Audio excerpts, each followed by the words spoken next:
Assalamualaikum warahmatullahi wabarakatuh. Selamat pagi dan salam sejahtera buat kita semuanya. Salam HMI untuk Anda semuanya.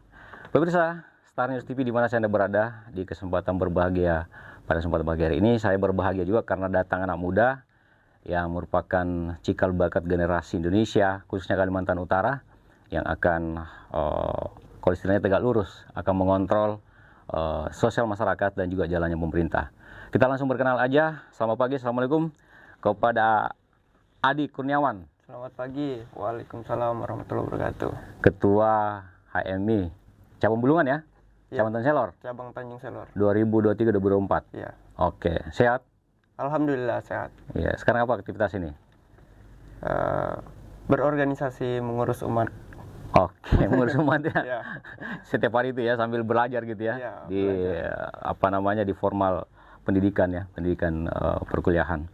Oke, pemirsa, hari ini kita akan berbincang tentang pengurus atau ketua HMI Tanjung Selor, Cabang Tanjung Selor yang berada di Kalimantan Utara, dan baru saja pada tanggal berapa kemarin? 21. Tanggal 21 Juni 2023 dilantik bersamaan gubernur dan wakilnya. Ini menarik sekali dan juga istimewa buat kita karena HMI adalah cabang, bukan induk, tetapi dia dilantik oleh gubernur dan wakilnya dan beberapa unsur OPD Provinsi Kalimantan Utara. Dan bagaimana kisahnya dan bagaimana historinya sehingga bisa melibatkan dua pejabat nomor 1 Kalimantan Utara. Oke, kali ini kita akan mengambil tema yaitu civilization, ya kan, Future Leaders for Kaltara Emas 2045. Kenapa bisa diamakan demikian? Langsung aja kita bertatap-tatapan dengan Adi Kurniawan yang ganteng ini untuk membahas kenapa mengambil civilization Future Leaders for Kaltara Emas 2045. Apa maknanya di dalam itu? Ya, jadi tertanggal 21 Juni kemarin kami sudah dilantik dan mengangkat tema HMI Civilization Future Leader for Kaltara Emas 2045. Dan ini memang digagas oleh teman-teman HMI untuk mengangkat satu tema yang menjadi isu utama di kalangan anak muda hari ini, bahwa hari ini isu di anak muda itu bicara soal bonus demografi. Bonus demografi, di mana kalau kita bicara bonus demografi ini, itu bisa jadi manfaat atau mudarat. Nah, sehingga teman-teman berinisiatif untuk mengangkat tema ini untuk jadi tema pelantikan. Oke, manfaat atau bonus demografi ini. Sebetulnya apa maksud dari bonus demografi sendiri itu, saya jelaskan ya? Ya, jadi bonus demografi ini kan kalau kita pahami bersama adalah terjadinya peningkatan jumlah penduduk yang mempunyai usia produktif. Seperti itu, rentang usianya dari 16 tahun sampai 64 tahun. Apa yang mau digali dalam usia seperti itu dari kacamata HMI? Nah, HMI melihat sendiri bahwa bonus demografi ini jika tidak dikelola dengan baik, jika tidak di manajemen dengan baik, ini akan menjadi masalah nantinya. Nah, sehingga penting untuk HMI mempersiapkan lewat kader-kadernya, perkaderannya, untuk mempersiapkan sumber daya manusia yang ada di HMI. Bisa lebih dalam lagi nggak potensi masalah yang dimaksudkan itu dari kacamata HMI, apa yang di situ terjadi, yang dikhawatirkan? Ya, jadi karena HMI ini organisasi perkaderan, jadi bukan hanya sekedar organisasi kumpul kebo, bukan organisasi massa. Nah, di situ kita melihat bahwa organisasi HMI ini bicara soal ide dan gagasan, ya kan? Nah, jadi kami melihat masalah di bonus demografi itu sendiri bukan soal fisik manusianya, tapi bicara soal otaknya, ya kan? Jadi anak-anak muda ke depan itu harus mempunyai pikiran-pikiran, ide-ide dan gagasan yang bagus seperti itu. Oke, selama ini tadi ada disebut masalah sedikit tanda petik kumpul kebo ya di generasi muda. Itu mungkin umumnya terjadi juga. Nah, betul. Ini kan di HMI ini kan himpunan mahasiswa Islam ya. dan bertentangan sekali dengan kaidah agama kita. Nah, apakah selama ini terjadi fenomena itu secara nasional maupun katakanlah secara distrik di Kaltara? Iya, terjadi. Karena hari ini kan banyak kita lihat ya di anak-anak muda kita itu banyak yang menyimpang seperti itu. Nah, kasus-kasus yang terjadi kan seperti anak-anak mabuk-mabukan, ya kan, Pergaulan seksual, bebas. ya pergaulan bebas seperti itu. Dan itu Dan banyak menjadi hal lainnya. itu yang menjadi keresahan HMI ya selaku induk mahasiswa Islam ya. Iya. Ya kan. Itu Future Leaders for Kaltara Emas 2024 itu apa kaitannya dengan hal itu semua? Nah, tentu dalam hal ini jika kita sudah mempersiapkan sumber daya manusia kita ini, ya kan, lewat pelatihan-pelatihan, lewat pendidikan-pendidikan, nah, sehingga itu nanti yang akan melahirkan pemimpin-pemimpin masa depan, khususnya di Kaltara ini. Bagaimana formulasi yang Anda akan lakukan di HMI? Sama halnya misalnya membuat tagline Future Leaders for Kaltara Emas 2024 ini, apakah melalui observasi atau analisa-analisa atau mengambil data-data atau memang kreativitas dari internal HMI sendiri? Nah, HMI sebagai organisasi perkaderan tentunya pertama melihat kondisi hari ini, ya kan, melakukan identifikasi masalah, menganalisa, sehingga nanti bisa menjawab permasalahan yang terjadi hari ini. Nah, kami sebagai organisasi mahasiswa membuka diri, ya kan, terbuka bagi setiap mahasiswa yang ingin bergabung di HMI. Nah, setelah bergabung di HMI, masuk ke dalam wadah HMI ini, yang nantinya kita didik, kita bina lewat aktivitas perkaderan kita di HMI, seperti itu. Itu pengkaderan itu sendiri rutin atau metodenya seperti apa? Bisa dijelaskan nggak? Nah, jadi perkaderan HMI itu ada dua jenis. Pertama perkaderan formal dan informal. Nah, kalau formal ini kan basic training, intermediate training, dan advanced training. Nah, basic training ini LK1 yang biasa disebut teman-teman pintu masuknya HMI. Nah, jadi kalau mau bergabung di HMI, ikut LK1 dulu, seperti itu. Nah, ada perkaderan non formal. Nah, perkaderan non formal ini ditujukan untuk meningkatkan kita punya skill dalam bidang tertentu. Contoh kayak ada namanya sekolah pimpinan.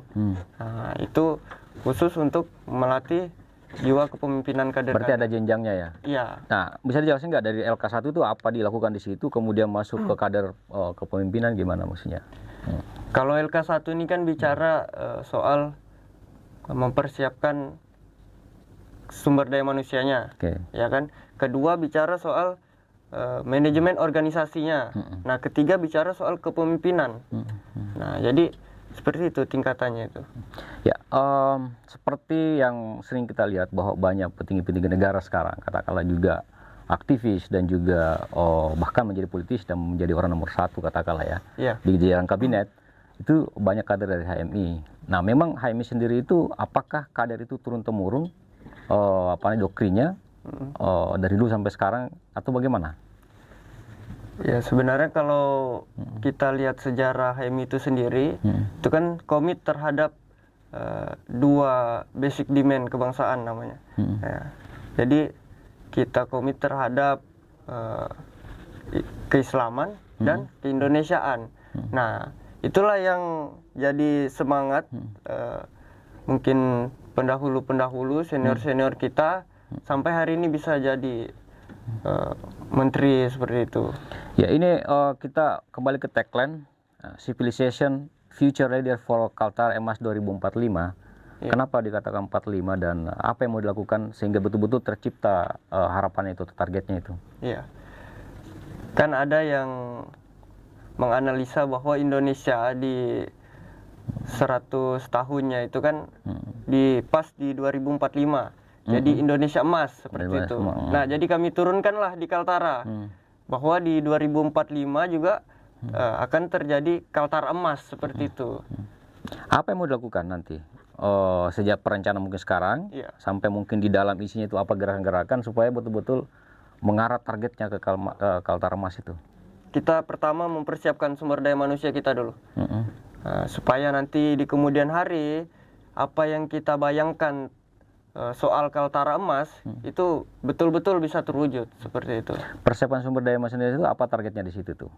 Apakah menjadi pemimpin di politisi atau kalau bisa menghiasi kabinet-kabinet di Kaltara, di dinas-dinasnya, atau sekaligus menjadi bupati gubernur mungkin, atau sampai ke situ ceritanya? Bisa juga.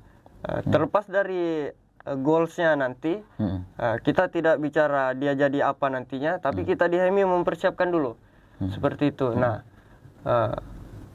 kalau kita lihat tantangan hari ini, bicara tantangan, itu kan bicara soal isu digitalisasi.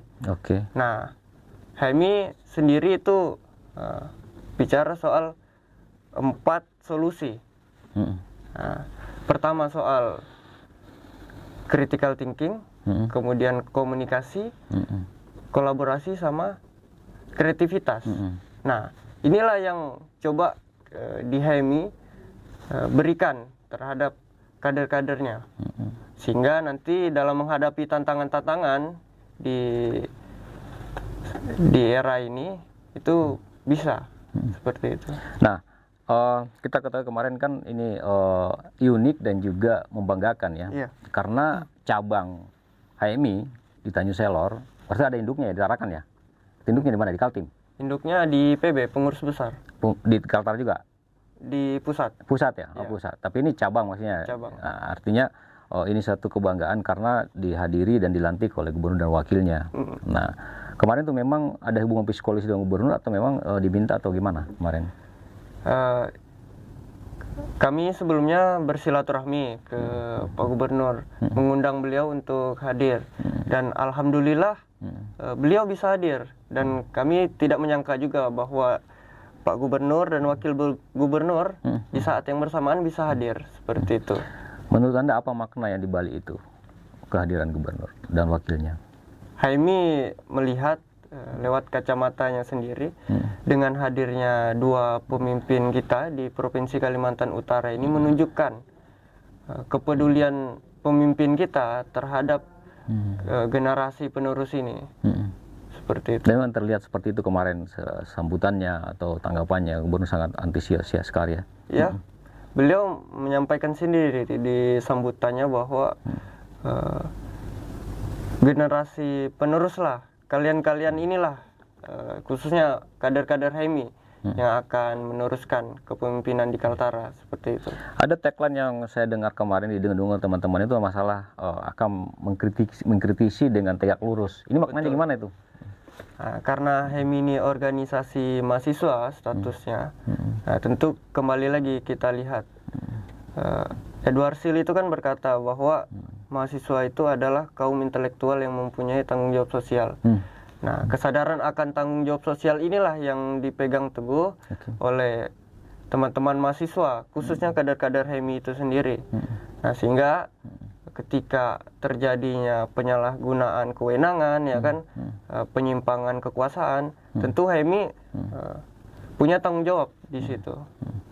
Oke, ada sedikit kita agak berbelok sedikit. Ini kan pemerintahan juga saat ini ya. Iya.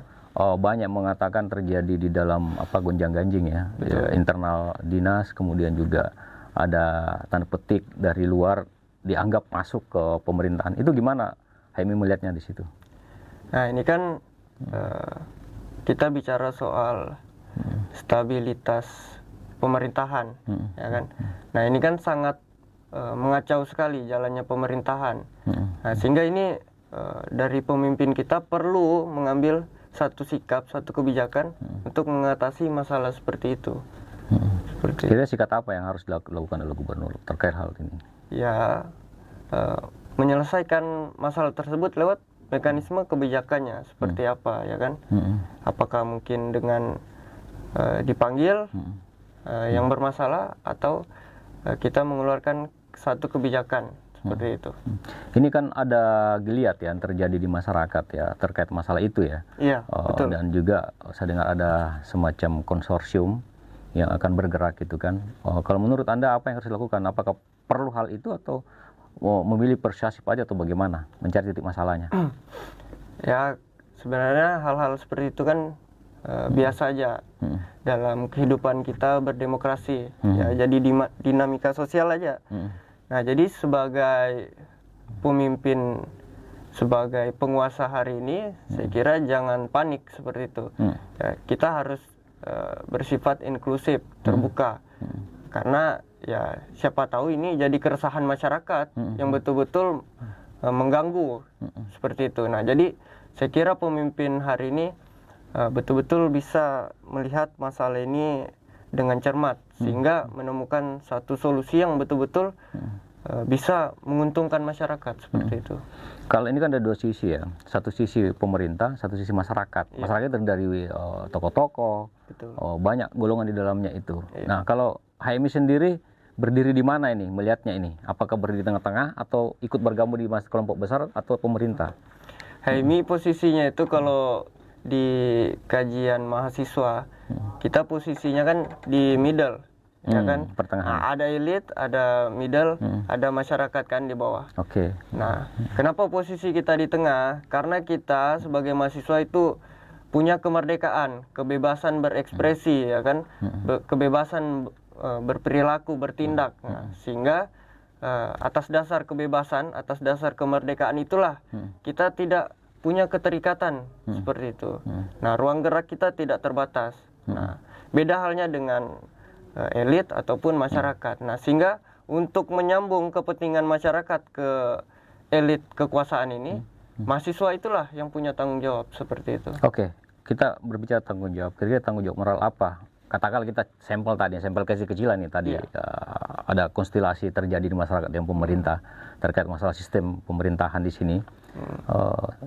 Suasana bijak apa yang Anda mau lakukan di dalam situ sebagai kaum intelektual di organisasi kemahasiswaan Islam? Pertama, tentu kita menjaga jangan sampai terjadinya hal-hal yang tidak kita inginkan. Sampai ada polarisasi atau terpecah belah seperti itu kan, atau bahkan sampai terjadinya kerusuhan. Karena kita lihat sejarah Kaltara ini pernah terjadi hal-hal seperti itu. Nah, pertama kita mengantisipasi hal-hal seperti itu dulu. Nah, yang kedua, tentu HMI punya tanggung jawab sosial tadi, memberikan pemahaman terhadap masalah yang terjadi ini kepada masyarakat. Sebenarnya seperti apa sih, ya kan, masalah ini. Nah, sehingga masyarakat punya pemahaman terhadap masalah ini. Nah, saya khawatir bahwa ini kesalahpahaman karena tentu pemerintah punya sistem sendiri ya, punya analisa, ya kan, punya observasi dan punya keputusan. Nah, itu merupakan haknya kan. Nah, sementara masyarakat mungkin juga tidak memahami apa makna dari pemerintah membuat sistem seperti itu. Anda melihat seperti apa? Terkait permasalahan ini, ya mungkin bisa saja terjadi kesalahpahaman.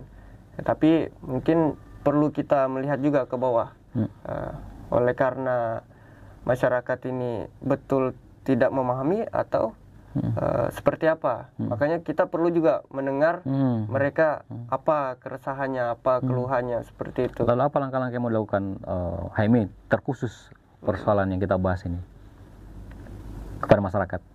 Pertama, kita mendengarkan dulu apa yang jadi masalah di masyarakat, kemudian apa kebutuhan masyarakat itu sendiri, sehingga HMI tahu harus berbuat apa seperti itu.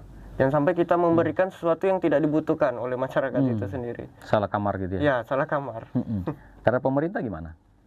Terhadap pemerintah tentu sebagai penyambung kepentingan masyarakat tadi, kita sampaikan pada pemerintah bahwa seperti ini masalahnya dan ini yang harus dilakukan seperti itu. Oh, konkretnya mungkin begini, apakah Anda semacam observasi ke masyarakat tentang apa yang dikeluhkan, kemudian nanti HMI nanti menghadap ke pemerintah untuk menyampaikan hal itu, ada nggak niat seperti itu?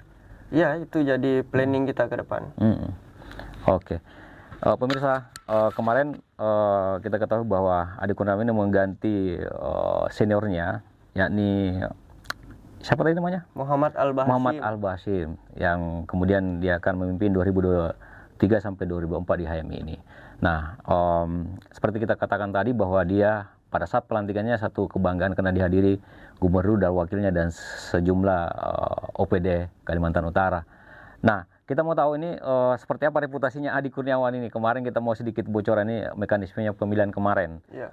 sehingga terpilih. Reputasinya seperti apa? Terus teman-teman menilai seperti apa? Kok bisa? Atau ada persaing-persaing ketat juga di internal? Atau gimana? Penjelaskannya.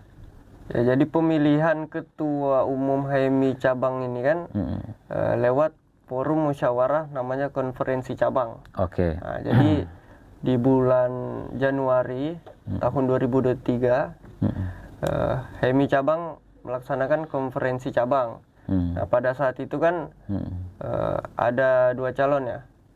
Saya sendiri dengan saudara saya Nasrullah namanya. Oke. Nah, hanya saja yang memenangi pemilihan atau pertarungan pada saat konvercap itu alhamdulillah saya seperti itu.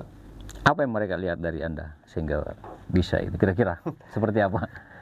Saya tidak tahu ya, mungkin itu kan penilaian di luar kan. Tapi selama ini organisasi yang Anda geluti apa? Dari SMA mungkin prestasi-prestasi apa yang pernah lakukan sehingga atau menjadi singa podium atau gimana? Oh, tidak juga. Saya berorganisasi ini kan baru pada saat saya bermahasiswa aja, dan satu-satunya organisasi yang saya masuki cuman HMI aja. Seperti itu. Jadi saya banyak belajar di HMI. Iya, kira-kira menurut Anda, feeling Anda apa yang membuat Anda terpilih menjadi ketua HMI? Karena HMI ini membawa, walaupun kemahasiswaan, tapi membawa gerbong juga loh, bertanggung jawab tentang masa seperti katakan untuk menjadi generasi pemimpin masa depan Kaltara nanti ini. Ya. Mungkin kalau saya lihat kan ada kriteria ketika memilih pemimpin itu. Nah, di kriteria itulah mungkin terpenuhi dari saya sendiri kan. Nah, salah satunya itu ya mungkin karena sudah LK2 seperti itu. Nah, pernah jadi pengurus sebelumnya. Pernah jadi ketua komisariat seperti itu. Oh, kita ketahui bahwa kan HMI ini kan punya target sendiri ya, baik secara pribadi maupun secara organisasi ya. Kalau Adi sendiri, apa targetnya di HMI untuk setahun ke depan ini? Tentu kepentingan yang saya bawa hari ini karena saya jadi ketua HMI, tentu kepentingan organisasi. Nah, apa yang jadi kepentingan organisasi kami saat ini? Pertama adalah mempersiapkan kader-kader kami lewat perkaderannya. Yang kedua, tentu melaksanakan program-program kerja kami. Nah, dalam hal ini ya di tingkat cabang seperti itu. Kan mungkin belajar atau melihat senior HMI baik regional nasional ya Pak, tentang HMI ini pergerakannya. Nah di Tanjung Selor sendiri ini atau katakanlah di Kaltara sendiri ini, bagaimana gestur-gestur daripada masyarakat sendiri di dalam HMI itu sendiri? Apakah berkiblat ke seniornya atau punya pola sendiri di Tanjung Selor atau di Kaltara? Kalau HMI itu belajar memang benar kepada senior, tapi jadi tunduk dan patuh kepada senior itu tidak, karena doktrin di HMI itu kan tunduk dan patuh hanya kepada kebenaran. Nah, jadi senior hanya tempat kita belajar, tapi senior bukan tempat kita menyembah, seperti itu. Oke. Kalau berbicara membangkitkan semangat anak-anak HMI atau teman-teman HMI, ada nggak formulasi yang Anda buat? Atau katakanlah motivasi apa yang Anda buat sehingga anak-anak ini punya semangat, kinerjanya bagus, programnya mantap, berjalan segala macam. Jangan sampai hanya HMI ini cuma nama doang, kan banyak gitu ya, tidak berjalan. Nah, untuk mengantisipasi hal itu gimana? Motivasi ya? Ya.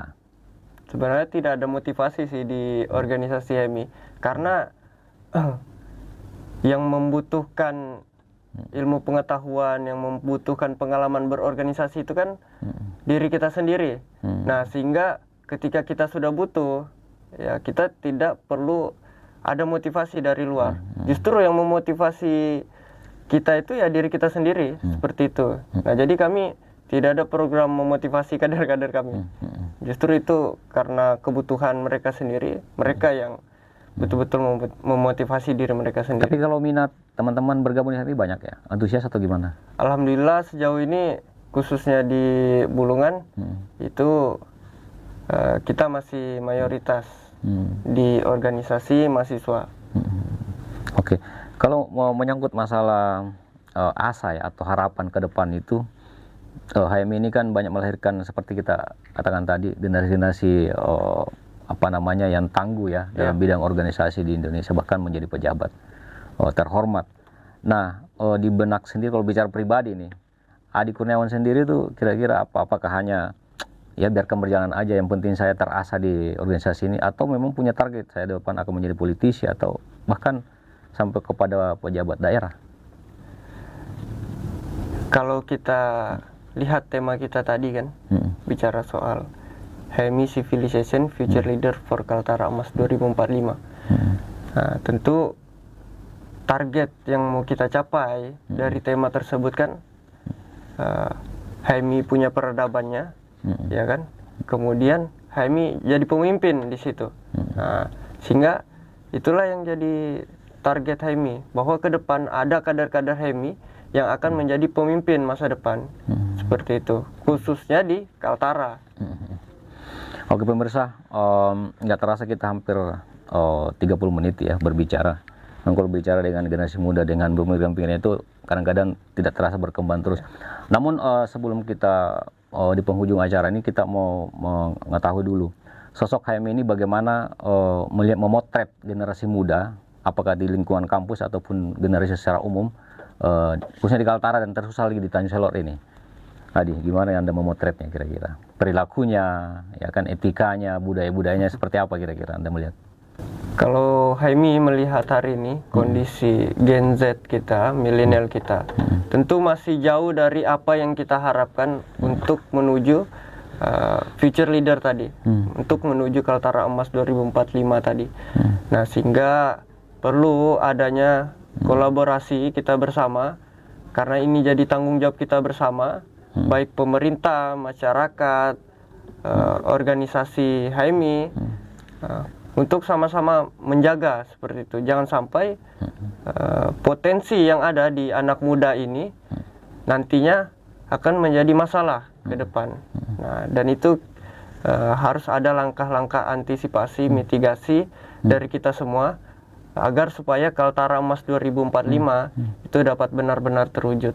Ya, ini kan banyak generasi anak muda sini ya, katakanlah ormas-ormas juga ya, di luar daripada HMI, ya kan, organisasi kepemudaan. Tapi banyak juga masyarakat, generasi muda yang tidak punya organisasi, yang senangnya hura-hura. Kira-kira untuk melangkah seiring sama programnya HMI untuk generasi muda Emas 2025 itu, kira-kira bagaimana formulasinya supaya ada tempat wadah berkumpul mereka? HMI kan punya program, ya kan, tidak hanya menjurus pada mahasiswa. Nah, saat ini HMI juga mempersiapkan Kaltara Emas 2045 itu sudah mulai teman-teman di SMA itu. Nah, jadi setiap kita buat kegiatan, kita libatkan tuh anak-anak SMA seperti itu kan. Jadi ada beliau pengkaderan ya. Ya, tidak hanya mahasiswa. Sehingga kan yang rentan ini sebenarnya di siswa-siswa ini. SMA itu ya. Iya. Transisinya menuju mahasiswa itu. Mencoba berproses mencari jati dirinya kan. Apa yang Anda lakukan di tingkatan SMA itu dari HMI? Secara langsung masuk atau melakukan pengajaran juga atau gimana? Lewat perkaderan kita, lewat kegiatan-kegiatan. Apa itu diantaranya? Kegiatan apa itu misalnya? Pertama, kalau tahun politik ini ya, kita bicara kesadaran politik seperti itu. Oh, udah sampai ke situ ya? Iya, sudah sampai ke situ. Kalau latihan dasar kepemimpinan segala macam itu pernah juga ya, atau ada planning juga ya? Oh, kalau itu udah sering dibuat. Udah sering ya? Iya. Dan bagaimana tanggapannya generasi katakanlah yang setingkat SMA itu? Alhamdulillah mereka itu antusias karena materi yang kita berikan kan itu yang memang betul-betul dibutuhkan. Contohnya kayak public speaking, ya kan, kesadaran tentang penggunaan teknologi hari ini, soal bermedia sosial seperti itu. Itu sering dilakukan oleh HMI ya. KMO ya kan, kepemimpinan manajemen organisasi, dan banyak hal lagi lah yang memang betul-betul jadi kebutuhan anak muda hari ini. Kalau di luar sekolah, katakanlah anak-anak pang itu, ada anak-anak jalanan. Ini kan juga generasi muda yang mungkin perlu diarahkan. Iya. Ada program juga terkait hal itu nggak? Nah, itu masuk di program pengabdian desa sih sebenarnya. Oh itu. Iya, kami kan ada program pengabdian di desa. Tapi kalau bicara anak pang ini adanya di kota ya? Ya di kota sih. Tapi ini kan kota Tanjung Selor juga ya. Jadi Belum kota Tanjung Selor, masih kecamatan. Masih kecamatan ya. Iya. Oh, kan ibu kotanya Kaltara kan di sini. Iya. Ya, belum ada itu ya sampai Belum sekarang. ada kota Tanjung Selor. Jadi menyesuaikan dulu ya. Tapi tetap menjadi pemikiran itu ya. Pemikiran. Oke, pemirsa, tadi bincang-bincang kita cuma sebelum kita berakhir dengan Adi Kurniawan, Ketua HMI Tanjung Selor, mungkin ada statement ataupun ungkapan yang disampaikan kepada baik pemerintah, masyarakat atau generasi muda. Untuk kita semua menjadi manusia yang baik hari ini tidak cukup. Jadi kita harus menjadi sebaik-baiknya manusia. Apa itu? Khairun nas anfa'uhum linnas. Sebaik-baiknya manusia adalah manusia yang bermanfaat bagi manusia lainnya. Seperti itu. Baik, pemirsa, Adi Kurniawan, Ketua HMI Cabang Tanjung Selor, kita telah berbincang menyangkut masalah Civilization Future Leader for Kaltara Emas 2045. Semoga saya bermanfaat dan juga menjadi motivasi bagi generasi muda, khususnya untuk kalangan kampus atau kalangan sekolah-sekolah lainnya di tingkat SMA ataupun di bawahnya. Terima kasih atas kebersamaannya. Kami berdua mohon maaf jika ada salah-salah kata. Terima kasih Mas Adi. Iya, sama-sama. Sukses selalu. Mudah-mudahan programnya makin moncer ke depannya. Oke. Saya M. Sakir dan juga Adi Kurniawan segera undur diri. Mohon maaf kami berdua jika ada salah-salah. Wabillahi taufiq wal hidayah. Assalamualaikum warahmatullahi wabarakatuh. Merdeka. Waalaikumsalam warahmatullahi wabarakatuh. Oke.